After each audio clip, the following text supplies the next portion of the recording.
ഹരേ കൃഷ്ണ. ഇന്നത്തെ വീഡിയോയിൽ രാശിചക്രത്തിലെ രണ്ടാമത്തെ രാശിയായ ഇടവം രാശിക്കാരുടെ 5 ശീലങ്ങൾ നമുക്ക് നോക്കാം. തീർച്ചയായിട്ടും ഈ വീഡിയോ കണ്ടതിന് ശേഷം നിങ്ങളിൽ ഈ ശീലങ്ങളുണ്ടോ? ഉണ്ടെങ്കിൽ നിങ്ങൾ മാറ്റാൻ ശ്രമിക്കുക. ഇടവൻ രാശിയുടെ സ്വാമി ശുക്രൻ, വീനസ്. രാശിതത്വം പൃഥ്വി, ഭൂമി. ഇതൊരു സ്ഥിര രാശിയാണ്.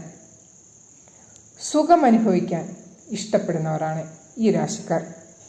എല്ലാ രാശിയിലും ഗുണവും അവഗുണങ്ങളും കാണുവാൻ പറ്റും. നമ്മുടെ അവഗുണങ്ങൾ എന്താണെന്ന് മുമ്പേ നമ്മൾ മനസ്സിലാക്കി വെക്കുകയാണെങ്കിൽ ഈ കിട്ടിയ ജന്മം നമുക്ക് ഒന്നുകൂടെ നല്ല രീതിയിൽ ജീവിച്ചു തീർക്കാൻ പറ്റുന്നതായിരിക്കും. നമുക്ക് ഈ ജന്മത്തിലെ ഈ ജീവിതം കിട്ടിയത് തന്നെ മുൻകാല പ്രാരബ്ധം അനുസരിച്ചിട്ടുള്ള ഒരു ലൈഫാണ് നമുക്ക് ഈ ജീവിതത്തിൽ കിട്ടിയിരിക്കുന്നത്.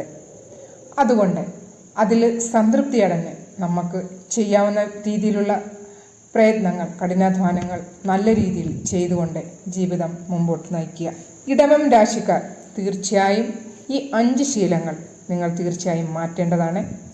ഈ കാര്യങ്ങൾ നിങ്ങൾ മാറ്റുന്നതോടുകൂടി നിങ്ങളുടെ ജീവിതത്തിൽ, കുടുംബത്തിൽ, സ്നേഹബന്ധത്തിൽ, സൗഹൃദത്തിൽ, നിങ്ങൾ ജോലി ചെയ്യുന്ന സ്ഥലത്ത് എല്ലാം ഒരു വലിയ മാറ്റം തന്നെ കാണുവാൻ പറ്റുന്നതായിരിക്കും. അതുകൊണ്ട് വീഡിയോ എൻഡ് വരെ കാണുക. ഷോർട്സ് വീഡിയോ കാണുന്നവരാണെങ്കിൽ ചാനലിൽ വിശദമായിട്ടുള്ള വീഡിയോ അപ്ലോഡായിട്ടുണ്ട്, ദയവായി കാണുക. ഒന്നാമത്തെ ശീലം മടി തന്നെ, ലേസിനെസ്. വളരെയേറെ കാര്യങ്ങളെക്കുറിച്ച് ആന്തരികമായി ചിന്തിക്കുക. പക്ഷേ ഇവർക്ക് പ്ലാറ്റ്ഫോമിൽ ഇറങ്ങി വന്ന് പ്രവർത്തിക്കുന്നതിനുള്ള ഒരു മടി ഇവരിൽ എപ്പോഴും കാണും. പക്ഷേ ഇവർക്ക് ഭൗതിക സുഖം വേണമെന്നുള്ള ആഗ്രഹം വളരെയേറെയാണ്.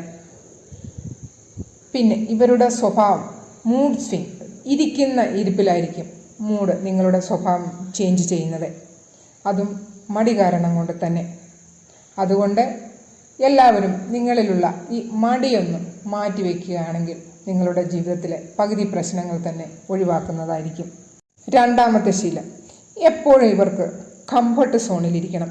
എല്ലാം സുഖസൗകര്യങ്ങളുള്ള ഒരു സ്ഥലത്ത് എന്തെങ്കിലും ജോലി നിങ്ങൾക്ക് കിട്ടുകയാണെങ്കിൽ ഓഫീസിലോ അതോ വീട്ടിലോ എന്തെങ്കിലും, അവർക്കതിന് പെട്ടെന്നത് ചെയ്തു തീർക്കുന്നതിനുള്ള ഒരു മനസ്സ് ഇവരിൽ കാണുകയില്ല. അത് നിങ്ങളുടെ ദാമ്പത്യ ജീവിതത്തിലാവട്ടെ, സ്നേഹബന്ധത്തിലാകട്ടെ, സുഹൃത്ത് ബന്ധത്തിലാകട്ടെ, നിങ്ങളുടെ കുടുംബത്തിലാകട്ടെ, എല്ലായിടത്തും നിങ്ങൾക്ക് എപ്പോഴും ഒരു സുഖം, ഒരു കംഫർട്ട് സോണും